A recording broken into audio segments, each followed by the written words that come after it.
Welcome to Kyoto. Sadly, our time in Japan is running out, having started the trip in the wondrous Tokyo before taking the Shinkansen down to Osaka. So there was no better choice than to finish our trip in Kyoto. There are several different ways to travel between Osaka and Kyoto, which is 55 kilometers away. If you have the JR pass, then it makes sense to catch the Shinkansen, or another very cute train we'll be revealing later in the video. As we didn't have the JR pass, and due to the location of our hotel in Kyoto, we travelled north to pick up the Keihan main line, which operates a limited express train. Unlike JR ticket offices, just note that you can only pay with cash or the iKoko travel card, but we'll let you know where to get this during the video.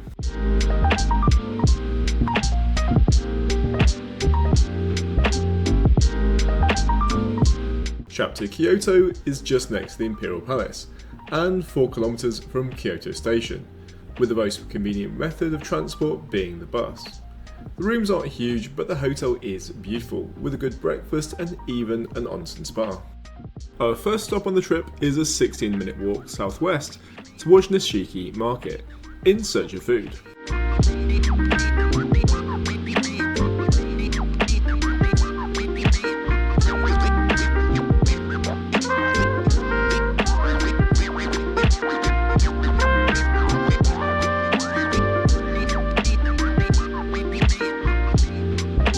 Start off the trip with being in the centre of Kyoto, and we're going to find some ramen.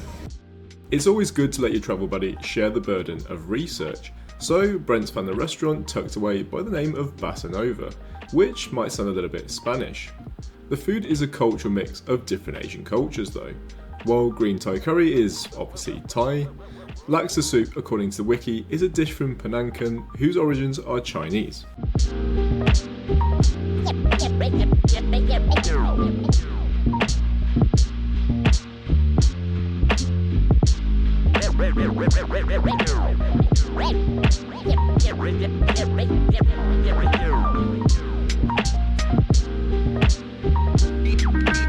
So that was a really beautiful meal. We both had really different things. Now for something slightly different, we're going to the Railway Museum. Kyoto Railway Museum can be found to the bottom left of Kyoto, with the closest station being Umakuji Kyoto-Nishi. But we're heading in the direction of Kyoto Station, because unlike Osaka, where you can use an American Express credit card to get on and off the metro, Kyoto isn't set up for this, and it'll make getting around so much easier.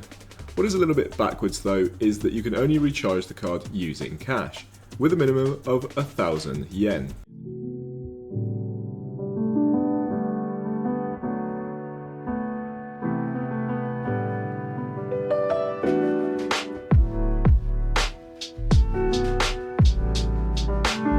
So you just found this beautiful little bakery called City Bakery, and we bought a Mont Blanc cake. We're really stuffed at the minute, so I'm going to save it for later.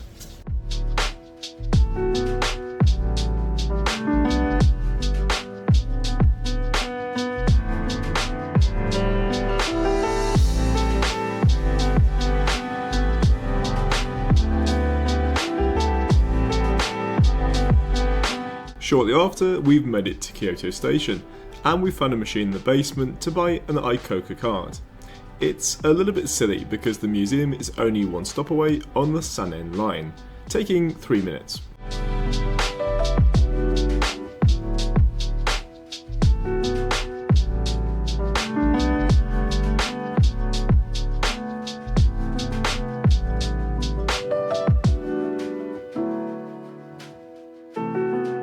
Even if trains aren't your thing, this is pretty eye-catching.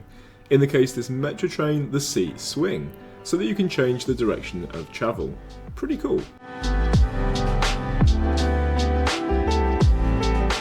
So Brent saw a funny reel. I'm not going to tell you what it was because it's just silly, but he's been laughing for about 3 days now.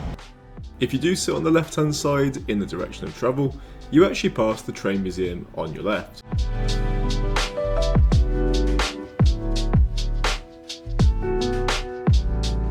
And that was a silly journey of 2 minutes, but the point was, if you're an iPhone like Brent, you can add the local card to your phone. But if you're an Android like me, then you have to buy one, and you can only do that cash at a main station. I appreciate that if you're not someone like me that likes trains, this might not be too interesting, but we will make it as fun as possible. Entry to the museum costs 1500 yen, which is perhaps slightly higher than the average for our trip, but there are so many trains here, I actually think it's good value. So this is the first generation Shinkansen, made in 1964, taking 6 hours from Tokyo to Osaka. Travelling at a maximum speed of 320 km per hour, and it carries the sleek white livery with the blue band you'll see on the modern trains they have today.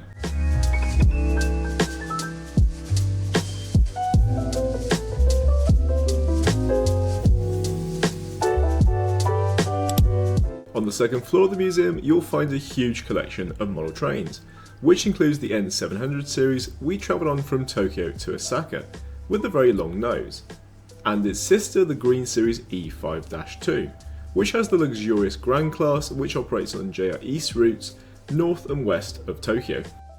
This left us a bit confused at first, but you can print your own metro ticket and then go through the mock-up of the barriers. The point of the whole system is so you can see how the insides of the machine work.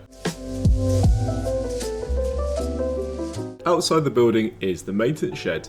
Be sure to have a peek in and see if anything's going on. Otherwise, there's a real-life working turntable with plenty of pretty steam trains. What's lovely to see is how much joy this brings not just the visitors, but also the people that work here. And if you have time, you can take a ride on a real-life steam train.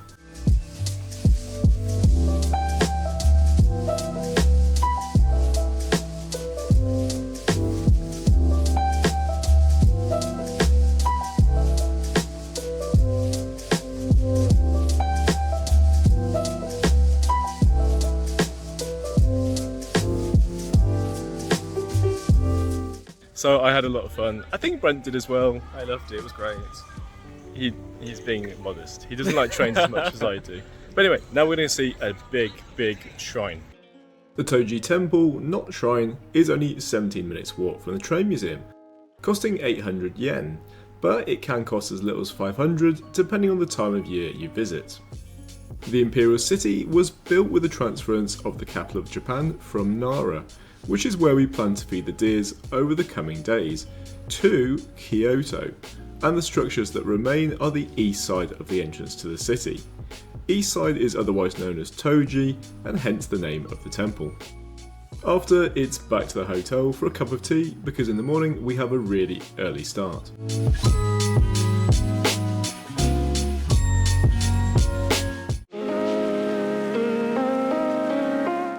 We're up pretty early this morning, that's because we're off to the famous bamboo forest. It's mid-morning and it's not cold, but bring a hoodie, as we're travelling 50 minutes west of Kyoto to the famous bamboo forest.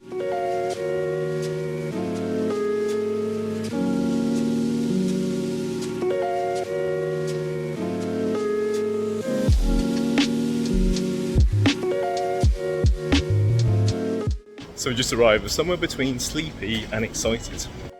Being so early in the morning, we managed to get seats on the train, and arriving on the Sanin line into Saga Arashiyama station, we have a 14-minute walk ahead of us. Unfortunately, my phone is set to car mode and not walking, so we've gone the long way.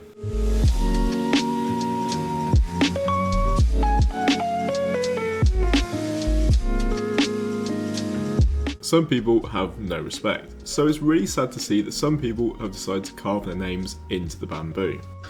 Just comparing the size of it. It's completely free to visit the bamboo forest, but it's advised to get there early. How early? Well, if it's 8 AM, you're probably too late. Midday and it's just unpleasant. At least that's what I've read online.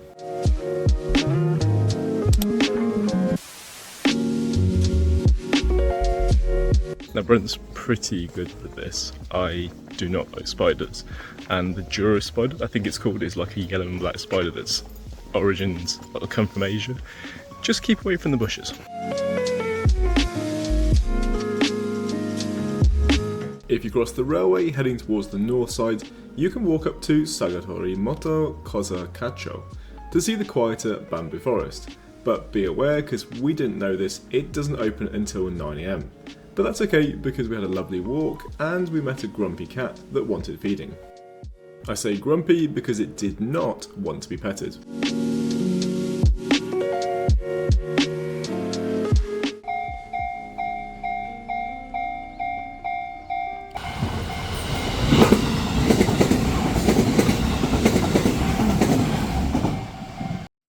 out of all the cuisines to find in Japan, we've come across a Jamaican chicken shop, and now we're thinking about breakfast. Taking a very slightly different route back, that's because we found this really cute purple train. The bamboo forest has 2 stations, with Arashiyama station serving the Kaifuku Randan train line. The locals have a very nostalgic fondness for the line, because it runs on the only remaining section of tram lines that many years ago served the whole city. It's very scenic, making for a nice journey, but at this time of the morning it gets extremely crowded.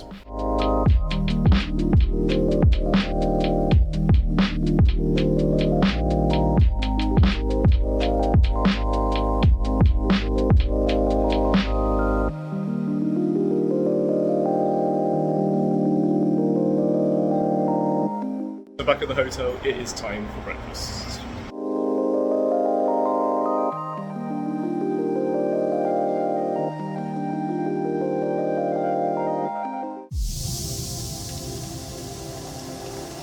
He's not very good at doing the intros. So we're going to a Starbucks, which sounds pretty boring, but this is probably the best Starbucks in the whole of Japan. The Starbucks in question is in an area to the east of the city, over the river called Ninenzaka. And it's another famous and very traditional set of streets you've probably seen on Instagram. You could take public transport, but from our hotel it doesn't make sense, because it only saves 4 minutes and still involves 33 minutes of walking.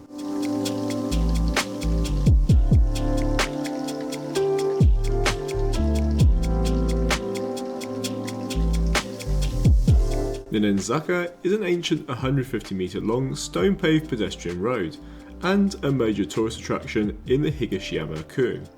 Lined with beautiful traditional Japanese buildings, the area is filled with food, temples, tea houses and even a Studio Ghibli gift shop.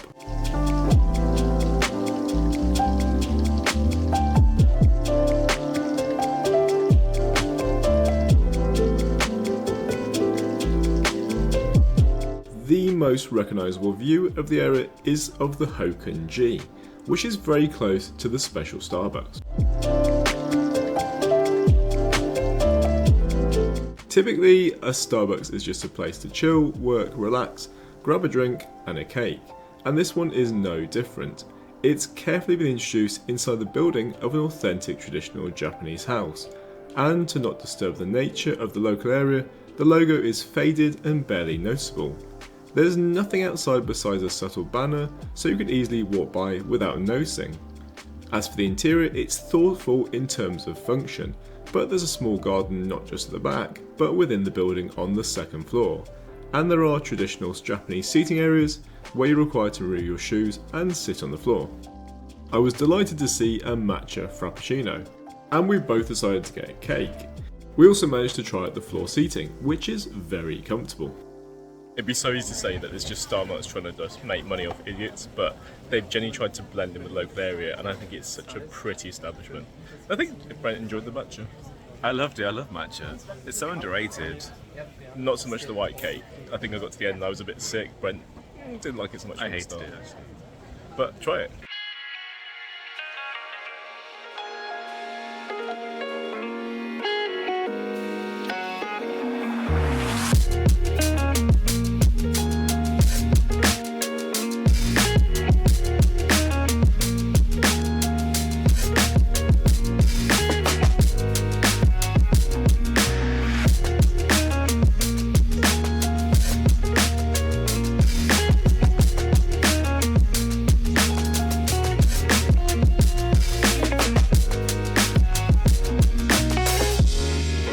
With Kyoto attracting 50 million visitors, wow, annually, Ninenzaka takes its fair share. So being so touristic, it's not particularly hard to find food. Being so popular though, a bit like Nara, the prices are a little bit inflated.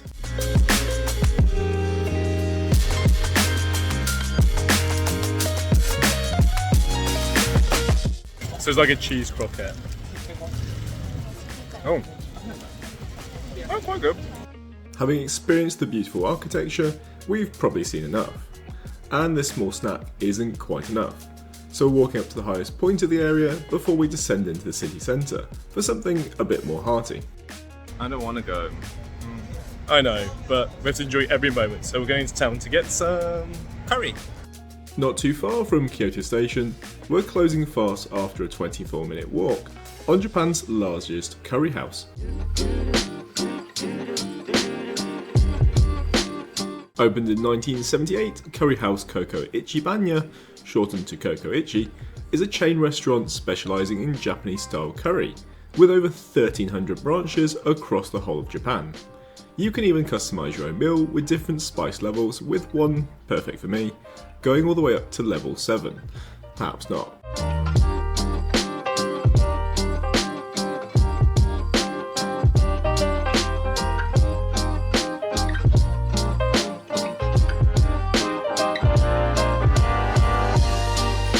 We're making one final stop before we head back to the hotel, because in the morning we're beating the crowds at Fushimi Inari Taishi Shinto Shrine.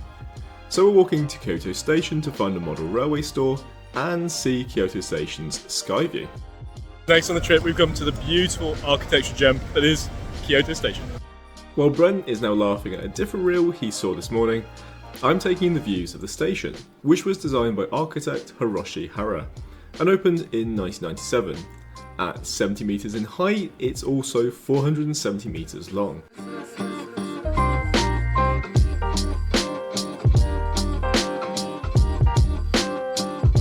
Two escalators down is where we plan to be tomorrow, to see Kyoto Station's light show in the evening. And this is after we make a trip in style over to Nara to feed the deer, before we catch the second cutest train in Japan back to Kyoto.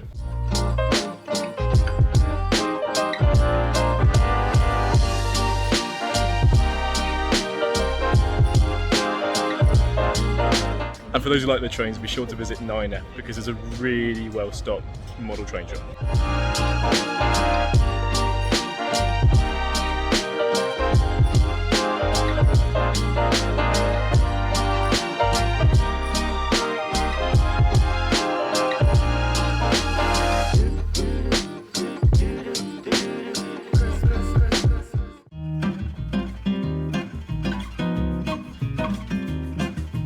Another early start, another exciting one. With returning to our comfy hotel bed still a temptation, we are walking over the river to Sanjo Station. The last time we were here, we were arriving off a Keihan railway service from Osaka. The train service we're taking is not quite as posh as the one from Osaka, because our destination is not a key station. Fushimi Inari Station is 6 stops south, taking 10 minutes, and being much shorter than yesterday's journey, we're delighted to have gotten an extra 30 minutes sleep.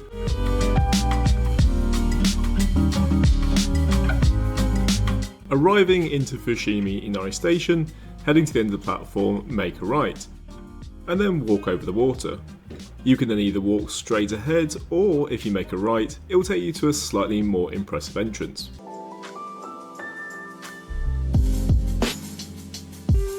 At the top of the walkway is the Tower Gate, and this very impressive building behind it is the Fakusa Habun Uchicho.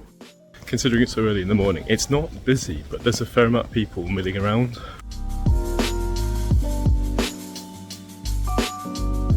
Heading to the left takes you past the sanctuary, and then up the stairs with the part that everybody comes to see just to your right, and my god is it beautiful.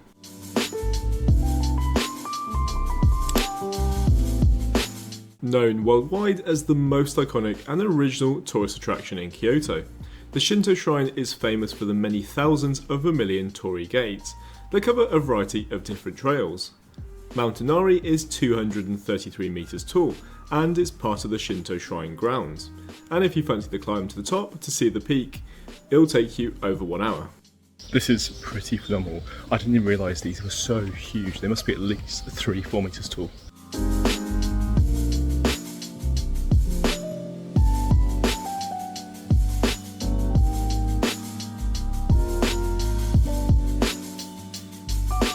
You have to get here early, but it's also said that the further you go, because this is a really long route, the less people you see.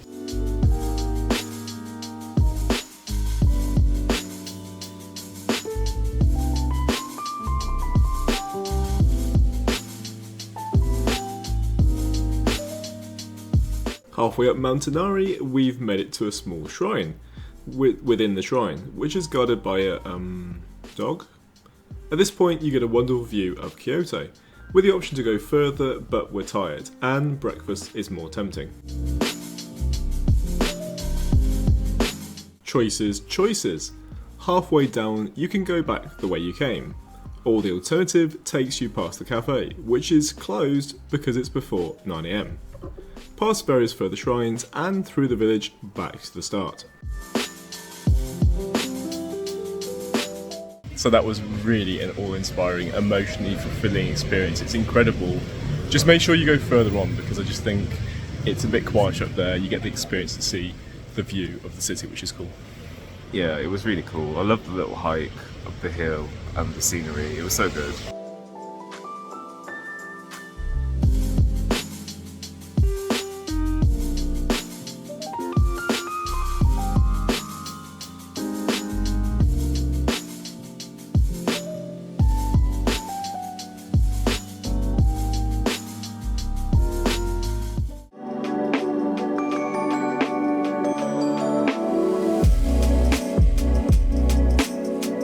We're heading to an Instagrammer's dream for cafes, and after, we're catching one of the best trains you can over to Nara to see the deer. My feet at this point are suffering from averaging 20,000 steps a day, so we're catching the Karasuma line south 2 stops, before a very short walk. Our destination is a cafe which is all over Instagram, and it's just north of Kyoto Station.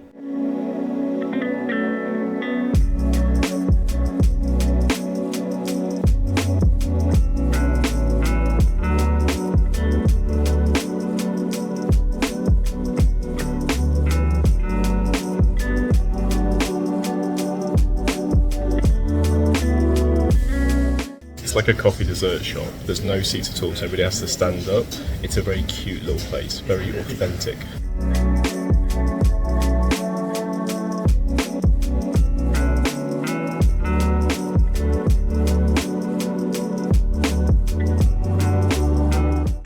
I wasn't crazy about it. I love the vanilla, don't get me wrong, but the matcha was a little bit bitter, but I read online that's how Japanese tea's meant to be.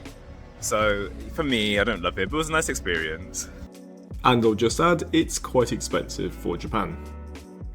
Just had to make a quick stop for this little beauty. Oh, it's so cute. So Kat sat me this morning, I had to come back and get this. It's going to my niece. We're getting the Kintetsu line, which means it's a slightly posher train with seats that aren't angled towards the centre of the cabin, so you can look out. The north entrance to the station is for the high-speed Shinkansen trains, so it's up the escalators and over to the side to find the ticket office.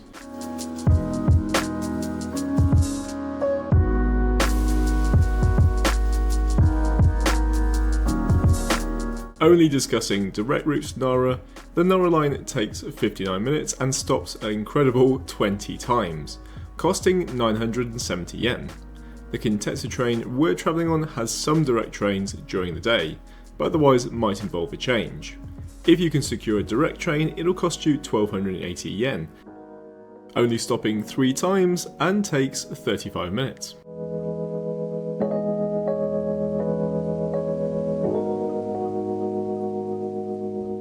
For those who are interested, this is a Kintetsu 22,000 series train, and I really love this yellow-white livery. I really think it looks magical. While I geek out over this shiny train, Brent's found ice cream in a pouch, which is going to become our favourite snack of the trip. We just can't remember if it's from 7-Eleven or Family Mart. With the 12:30 service pulling into the platform, it's time to board, much to the confusion of the person that was sitting in our reserved seats. You see, unlike the slow route, you must purchase a limited express coupon, or as we did, a full ticket, which is for a specifically timed train, and it will give you a carriage and seat number.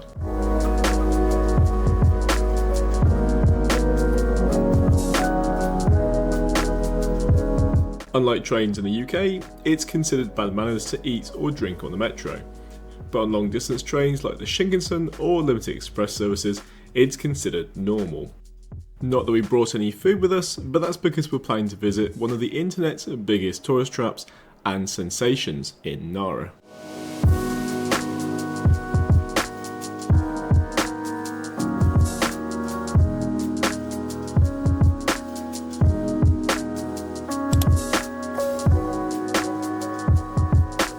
Exiting the train just on the opposite platform is one of the metro trains that takes 1 hour, and we are so glad not to have been on it. If you saw our video in Osaka, then welcome back. If you haven't, welcome to Nara.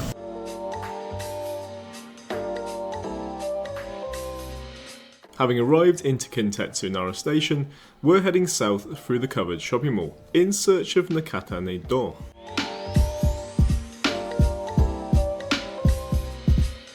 Everyone here is queuing up to buy mochi.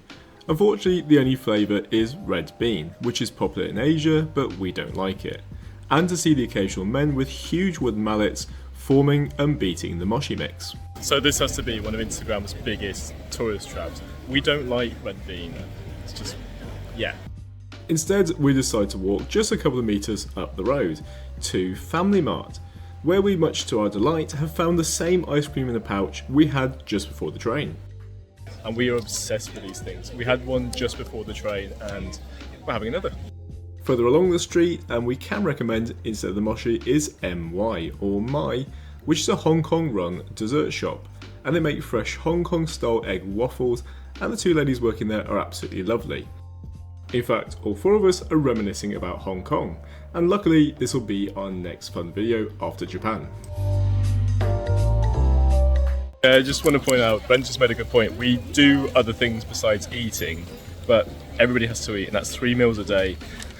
And when you're in a different country, you just want to snack on stuff you've never had before. Some of them stuff you've had before, so I agree.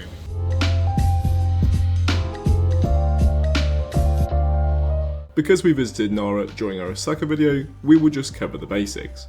Deer crackers can be purchased for 200 yen, and please only feed them these. What is lovely that is if you bow to them as you approach them, they'll bow in return. I'd like to think this is a way to respectfully say feed me. A more likely reason is they're copying the locals. Either way, it's a lovely and cute experience. But not to repeat ourselves, but it is such a wholesome experience, so it's worth the trip, especially for the 34 minutes on the train. Unfortunately, speaking of trains, the next one on the Kintetsu line isn't for an hour and 20 minutes, at 3 PM, and our stomachs are reminding us what to do next. So, with Google Maps causing confusion, and there's a bit of a language barrier, we're making a 10-minute walk down the road to Nara Station.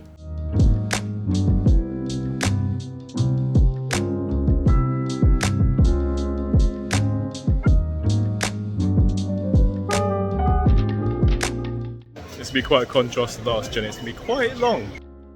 Nara Station sits on the Yamatoji line, and the thought of being on a metro train for over 1 hour was causing me a little bit of anxiety.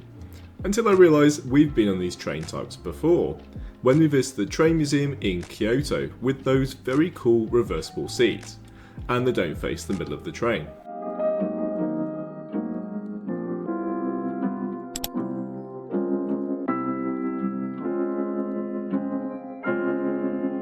With more than 20 stops between here and Osaka, it's easy to lose count, not to mention lose your mind.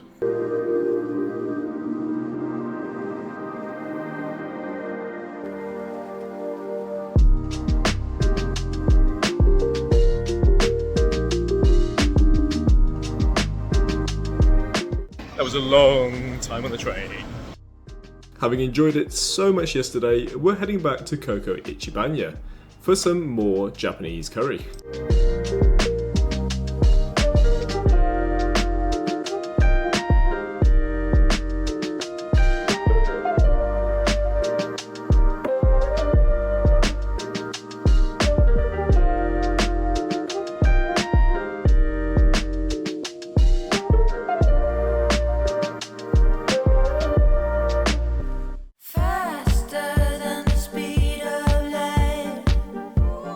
We're going back in a slightly different way, no metro trains. We're getting the Haruka, which is quite famous because in 1994, Kansai Airport opened, and that's when the service was introduced. And recently they've had a renovation, and they're now Hello Kitty inspired. How cute. Tickets can be purchased from the JR ticket office, with the queue in the afternoon roughly about 10 minutes long. The journey one way without the JR pass will set you back 1,290 yen, which is not much more than lunch. Tasty. If you are going to do this journey, don't underestimate the distance. It's at least 10 minutes walk, 15, yeah.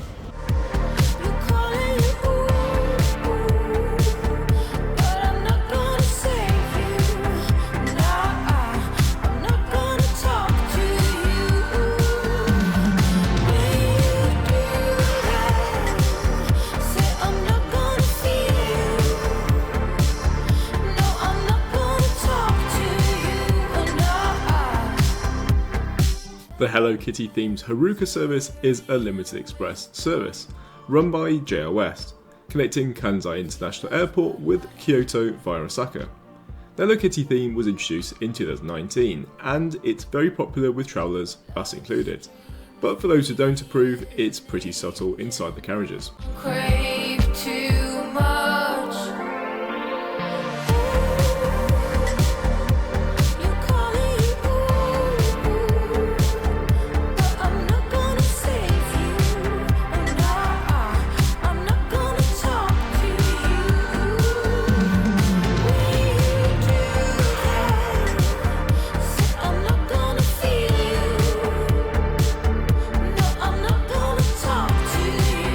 No doubt about this. Besides the Shinkansen Hello Kitty, this is the cutest train I have ever seen. I love it. Our hearts are filled with sadness, because today marks the last full day in Japan. So to finish this exciting adventure, we're heading a few floors up to see Kyoto Station's light show.